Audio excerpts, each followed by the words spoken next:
Boa noite. Boa noite. Trabalhador informal que não está registrado no Cadastro Único poderá pedir o auxílio financeiro pelo telefone, pela internet e também por um aplicativo no celular. Mas o governo ainda não anunciou a data para o início dos pagamentos. E você vai ver também. O Ministério da Saúde confirma: o Brasil registra mais de 9 mil casos do novo coronavírus e 359 mortes. Com as escolas fechadas, estudantes da rede pública de São Paulo vão assistir a aulas pelo celular e pela televisão. Aqui no Brasil, até o início da tarde de hoje, foram registradas 359 mortes pela Covid-19, segundo o Ministério da Saúde. Foram 60 novos óbitos só de ontem para hoje, 60 mortes em 24 horas. Além disso, existem 9.056 casos confirmados da doença. O ministro Luiz Henrique Mandetta afirmou que, apesar dos estudos ainda apresentarem dados frágeis, a pasta vai autorizar o uso da cloroquina também para os casos considerados graves, porque até agora o remédio só podia ser usado nos pacientes em estado crítico. O ministro também explicou que houve um erro de digitação por parte da Secretaria de Saúde de Minas Gerais nas informações que foram repassadas ao Ministério ontem, e isso fez com que a pasta anunciasse que a primeira morte por coronavírus no Brasil ocorreu em janeiro, quando, na verdade, aquele óbito especificamente foi no dia 25 de março.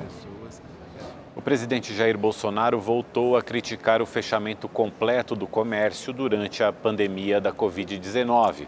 Bolsonaro classificou como demagogia as medidas adotadas por alguns governadores. Tudo dentro de casa. Sabe meu posicionamento. Nós sabemos, estamos com você. Não pode fechar dessa maneira, que atrás disso, esse desemprego em massa, vem miséria, vem fome, vem violência. Olha só, deixa eu falar para vocês aqui o que eu vejo que está acontecendo com as informações que eu tenho. Esse vírus é igual uma chuva, vai molhar 70% de vocês, certo? Assim, isso ninguém contesta, que toda a nação vai ficar livre de pandemia depois que 70% for infectado e conseguir os anticorpos, ponto final.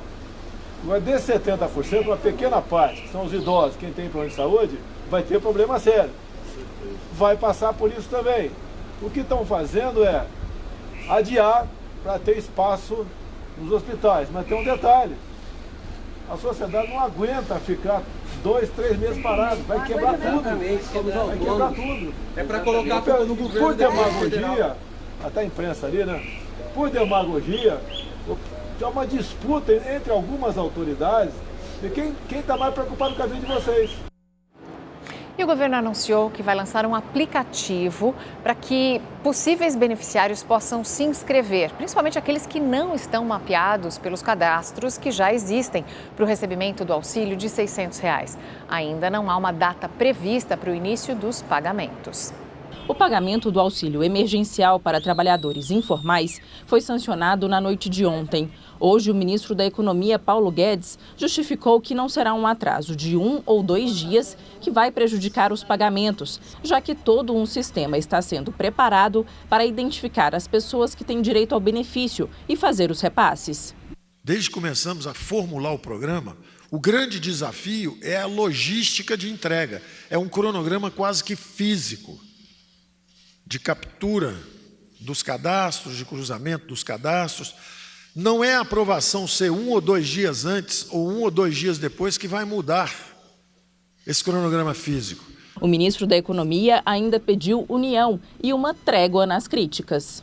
Daqui a 3, 4 meses, nós superarmos essa crise, atravessarmos o problema de saúde, podem voltar de novo com o barulho natural de uma democracia. Pode todo mundo chutar todo mundo de novo, começar a brigalhada, todo mundo atacando todo mundo, mas primeiro estamos todos juntos, porque juntos somos mais fortes. Juntamente a Guedes, o ministro da Cidadania, Onyx Lorenzoni, anunciou que na próxima terça-feira vai ser lançado um aplicativo para que as pessoas que são autônomas e têm direito de receber os R$ 600 por 3 meses, mas não estão listadas no Cadastro Único, possam fazer a inscrição.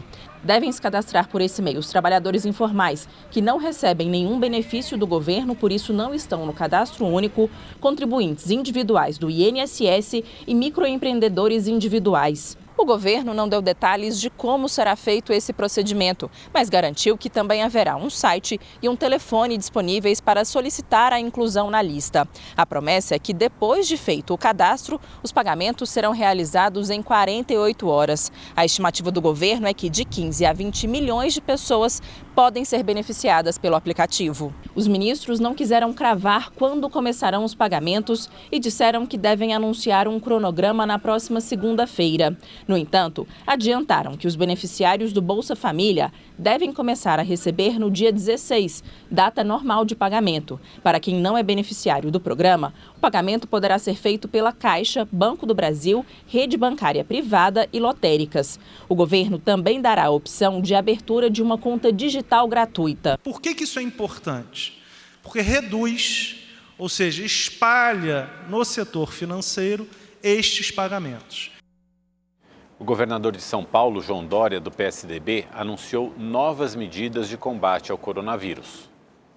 João Dória começou o pronunciamento destacando a iniciativa dos deputados estaduais de São Paulo, que se uniram para transferir nos próximos 10 dias cerca de 325 milhões de reais em emendas parlamentares para a saúde.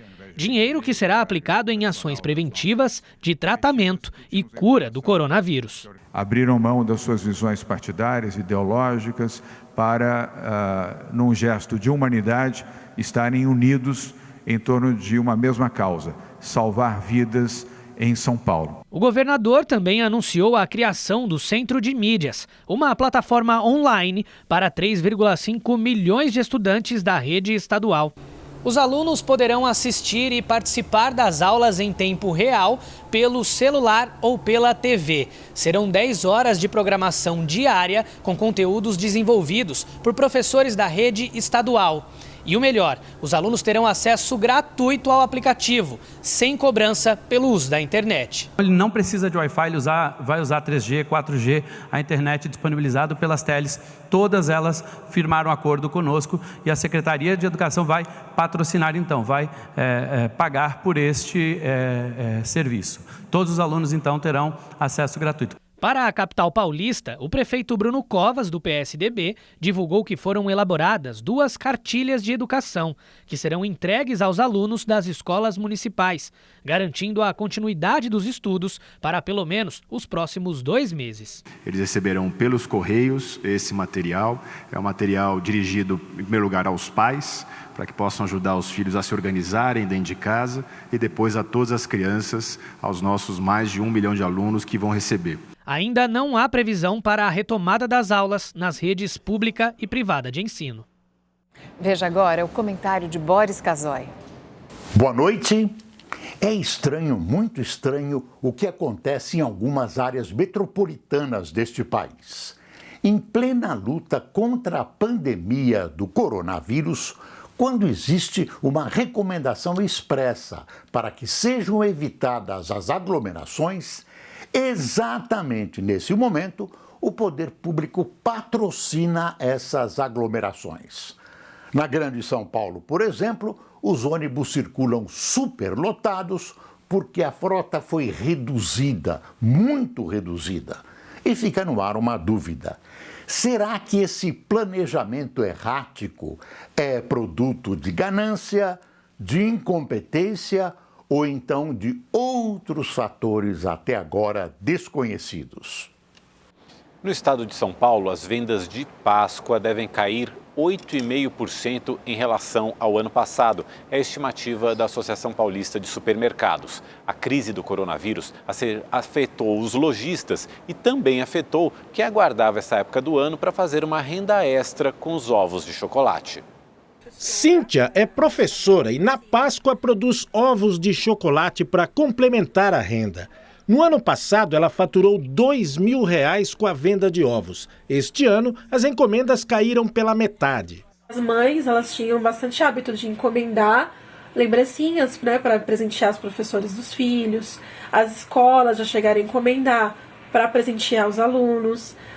Empresas que faziam amigo chocolate, turmas de faculdade que faziam amigo chocolate. Então, esses já são já um nicho de clientes que eu já sei que eu não vou conseguir vender esse ano. Nas lojas, o movimento também é fraco. Corredores vazios, nem de longe lembram a correria dos anos anteriores. Há um ano atrás, nesse dia ou uma semana da Páscoa, dificilmente você conseguiria entrar e transitar dentro da loja. Essa tranquilidade que os consumidores têm para circular e escolher os produtos tira o sono dos empresários, que encheram os estoques apostando nas vendas para a Semana Santa e agora precisam vender. Aberto de segunda a sábado por 24 horas e no domingo só fecha às 8 horas da noite.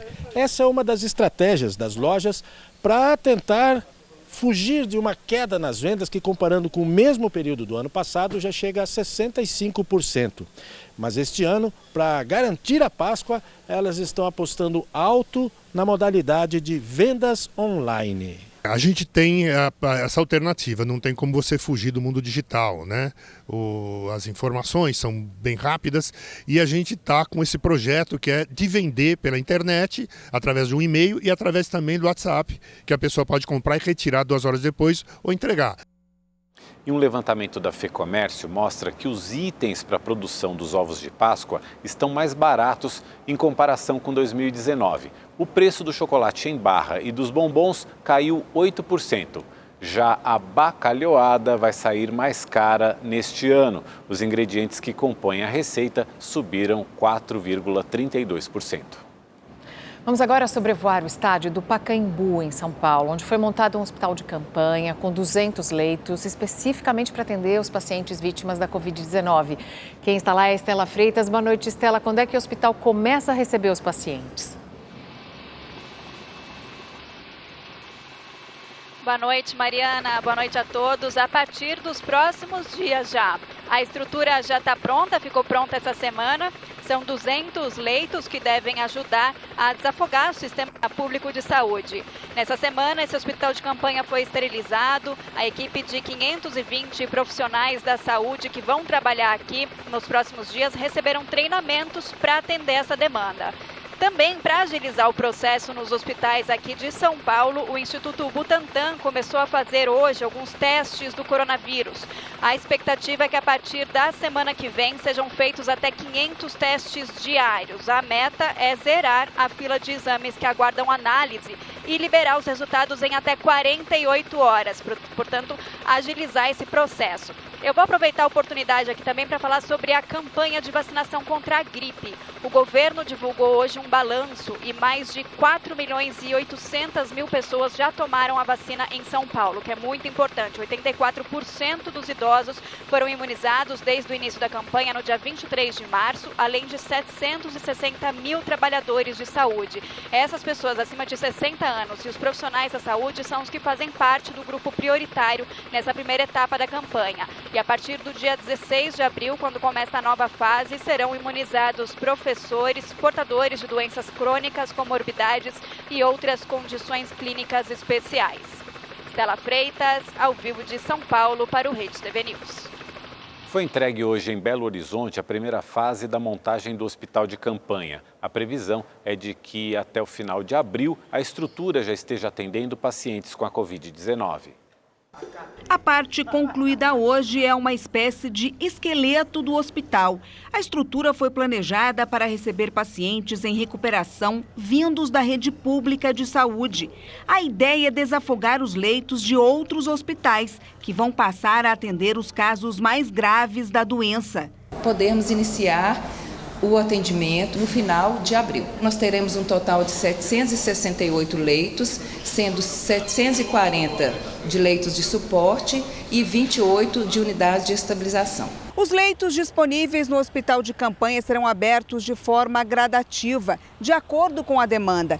O governo de Minas Gerais abriu o processo de contratação de pessoal e os militares da reserva da área de saúde também foram convocados. Inicialmente, a previsão é de que a unidade não opere com respiradores. Nós repassamos valores, adquirimos equipamentos de proteção individual e insumos e seguimos fazendo essas aquisições para os repasses. E o governo mineiro começou a recolher respiradores com defeitos ou sem uso de hospitais e clínicas particulares de todo o estado. A previsão é recuperar cerca de 1.000 aparelhos e utilizá-los no tratamento dos pacientes com a doença. Após a pandemia, as máquinas poderão ser doadas ou ficar com as unidades de saúde privadas. O Rio de Janeiro reforçou o policiamento nas áreas comerciais de todo o estado. Apesar das medidas restritivas de circulação no estado, inúmeras filas se formaram nas entradas das agências bancárias no Rio de Janeiro nesse início de mês. O mesmo tem ocorrido nas farmácias e mercados. Para garantir a segurança da população, a Polícia Militar reforçou o policiamento em regiões com grande concentração de pessoas. Em comboios, os agentes circulam em áreas comerciais 24 horas por dia. A nova determinação vai até o dia 13 de abril. De maneira preventiva, os dados de inteligência, em algum momento, eles apontaram para a possibilidade de saques em supermercado. A partir daí, se iniciou uma atenção especial para esse tipo de comércio, inclusive com determinação para que os policiais militares tivessem uma interlocução com os gerentes de supermercado, fizessem uma visita, trocassem informações e facilitassem a chegada de uma informação. A PM quer evitar casos como o que aconteceu na semana passada em Honório Gurgel, na zona norte do Rio. Durante a madrugada, um grupo tentou saquear este mercado. Um homem foi preso e 5 menores apreendidos. Para este gerente de supermercado, a medida tem sido positiva, não só para os clientes, mas para a saída dos funcionários. Nós percebemos agora nos últimos dias viaturas do batalhão aqui que vem para o fechamento da loja, então se posiciona próximo ao comércio e isso traz sempre uma sensação de segurança para todos. O uso das máscaras de proteção, que antes era indicado apenas para profissionais de saúde e para quem tinha algum caso suspeito, agora é recomendado para todos. Mas, como existe dificuldade para encontrar esse acessório pelo comércio, o Ministério da Saúde orienta a utilização de uma máscara caseira. Não é um protocolo, mas uma recomendação por conta do aumento do número de Covid-19. Nesta semana, o ministro da Saúde pediu que as máscaras cirúrgicas IN95, que oferecem maior proteção, fiquem disponíveis para os profissionais de saúde. A população pode recorrer a máscaras caseiras, como barreira de contaminação. Tenha 4 ou 5 de uso pessoal, sua, de mais ninguém. Você mesmo lava quando chega em casa, reaproveite. Porque agora é lutar com as armas que a gente tem. Sheila sofre de asma e está no grupo de risco. Isolada em casa, ela faz a própria máscara e ainda ajuda pessoas por meio de uma ONG assistencial. Você vai pegar o TNT e dobrar aqui ao meio. Dobrou. Você precisa também de 2 elásticos. Pode ser aqueles elásticos de cabelo, de prender cabelo também, tá? Eu estou usando esses aqui. Então você vai colocar deste lado a sua máscara, encaixa aqui, ó. Tá vendo? Encaixou, dobrou. Vem do outro lado, encaixa novamente. Desse lado agora. E aí você vai encaixar essa parte dentro dessa daqui, ó. Meio que para prender, tá vendo? Prendeu. Você vai colocar sua máscara desse jeito, encaixa nas orelhas. E aí você ajusta de acordo com a altura do seu nariz, da sua boca, tá vendo? A máscara caseira não tem a mesma eficácia das cirúrgicas ou N95, mas se usadas corretamente, ajudam a impedir a entrada e a saída de gotículas. Tem pessoas usando no tempo que é de cirúrgica comum, que é 2 horas, mas pode ser até 4, né? Ou se sujidade ou umidade tem que trocar. Elas têm que ser lavadas com água e sabão e tem que ser feita passado um ferro também. É uma questão cultural. No Japão, por exemplo, a população tem o hábito de usar máscaras, um costume que já começa na infância. Lá, o uso do acessório é comum em qualquer época do ano, justamente para não passar e nem contrair doenças. Por aqui, o brasileiro ainda tem resistência em aderir à prática, mas o momento é crucial para o uso e a adaptação. Com a falta do acessório no mercado, este professor de química encontrou um tipo de material que está presente em quase todas as casas: o filtro de café. Ele tem fibras longas, ele não contamina, ele é material puro, E a gente usa para fazer café, a gente sabe que é ótimo isso. A Prefeitura de São Paulo abriu creches para atender exclusivamente os filhos de trabalhadores de serviços essenciais que não têm com quem deixar as crianças. A solução veio na hora certa. Evangelina e o marido são da área da saúde e não tinham com quem deixar o filho de 1 ano e 10 meses. Agora, enquanto os dois trabalham na linha de frente do combate à Covid-19, o menino fica numa creche da prefeitura. No meu caso é mais importante ainda porque a minha família ela mora em outro estado e quando eu preciso deixar com alguém, eu deixo com a avó paterna dele, que também é uma senhora idosa e está no grupo de risco. Esta outra profissional da saúde acha que muitos colegas não sabem das creches. Ela foi levar o filho numa unidade na Zona Leste e não tinha nenhuma criança. Eu acho que a gente precisa aumentar essa divulgação dos polos, de repente ampliar esses espaços, né? Porque a Zona Leste é muito grande, né? Eu moro na Zona Leste, ela é imensa, mas só ter 2, eu acho que inviabiliza bastante, né, esse apoio. 6 creches estão abertas durante 10 horas por dia para cuidar de crianças de 0 a 3 anos, enquanto os pais trabalham. São profissionais de áreas consideradas essenciais: saúde, assistência social, segurança pública e serviço funerário. O Centro de Educação Infantil Monteiro Lobato atende famílias que moram na zona norte de São Paulo. Para ter acesso a uma das creches, o servidor só precisa fazer um cadastro pela internet, no site da Secretaria de Educação. As creches funcionam do jeito tradicional. As crianças ficam em tempo integral nas 6 unidades que a Prefeitura disponibiliza, como essa, aqui na zona norte de São Paulo, com alimentação, atividades de educação e muita brincadeira. Mas o atendimento é por tempo limitado. É um recurso emergencial que as pessoas só devem utilizar em razão de extrema urgência. Nesse momento, a recomendação é para que as pessoas permaneçam em casa e, se essas famílias tiverem condição de deixar os seus filhos em casa, tanto melhor. Agora, a gente sabe que muitos não têm essa condição e precisam desse suporte do poder público e, nesse momento, então, tem essas 6 creches na cidade de São Paulo. Cerca de 50 pessoas que ainda estavam no navio Scenic Eclipse desembarcaram esta manhã no Porto de Santos, no litoral de São Paulo. De acordo com a Anvisa, nenhum caso suspeito da Covid-19 foi identificado entre os tripulantes, que já estavam em isolamento havia quase um mês. 124 pessoas continuam a bordo. Já o transatlântico Costa Fascinosa, ancorado há 17 dias no mesmo local, continua com mais de 750 tripulantes a bordo, porque 31 estão com suspeita da doença. Em quarentena, trabalhadores e estudantes buscam especializações em cursos online, pela internet, cursos que são gratuitos e fazem esse tipo de ensino à distância para incrementar o conhecimento e alcançar novas oportunidades depois da crise na saúde e na economia. Existem centenas de cursos disponíveis em instituições nacionais e internacionais.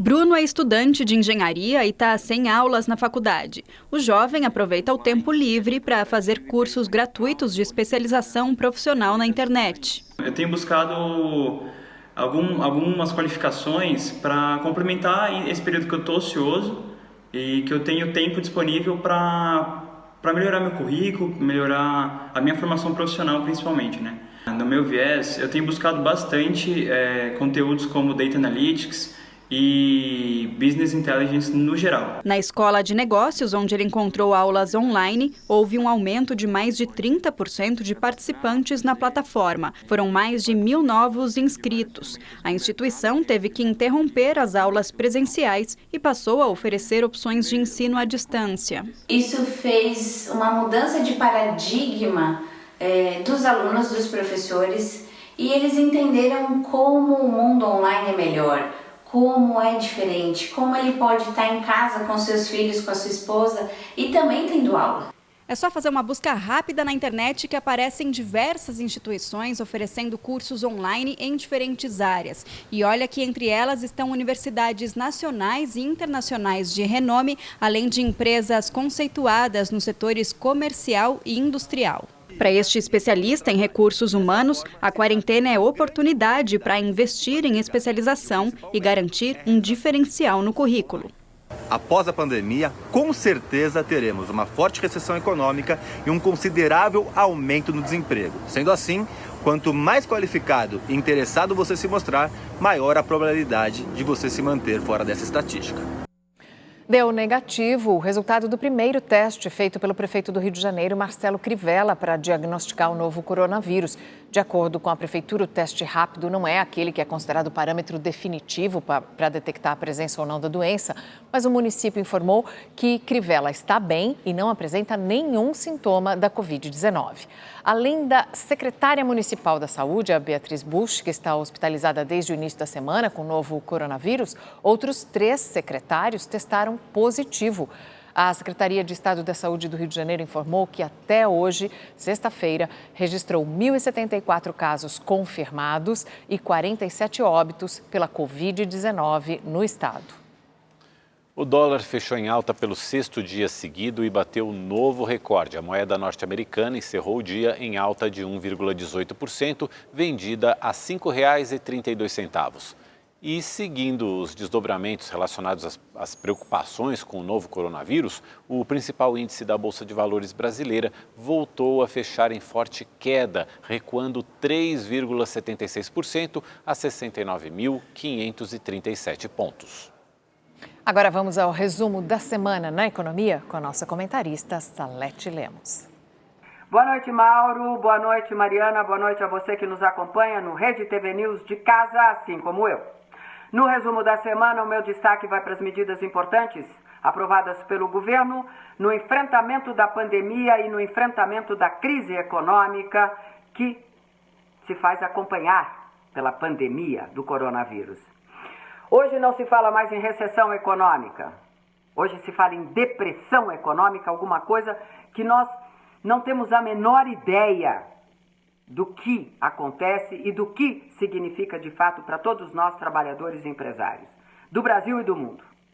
O mais importante é que medidas estão sendo tomadas. Houve liberação de recursos para financiamento às empresas, houve liberação de recurso para um salário emergencial aos trabalhadores nos próximos 90 dias. Temos de participar dessas medidas. De que forma? Nos informando, estabelecendo contato com as redes sociais, para não perdermos o benefício. No mais, senhores, a economia está funcionando no atendimento das necessidades básicas e dos serviços básicos. Não existe motivo para pânico, não existe falta de dinheiro. O desafio agora é fazer com que os recursos liberados cheguem de fato a seu destino. Caixa de empresa, bolso dos trabalhadores. Vamos nos manter unidos no enfrentamento dessas crises. O Brasil é maior. E nós estamos juntos no enfrentamento da crise econômica e na crise de saúde, que é o mais importante. Não é hora de fazer conta dos prejuízos financeiros. Nós temos outras contas a acertar, não? Vamos saber como é que vai ficar o tempo no fim de semana.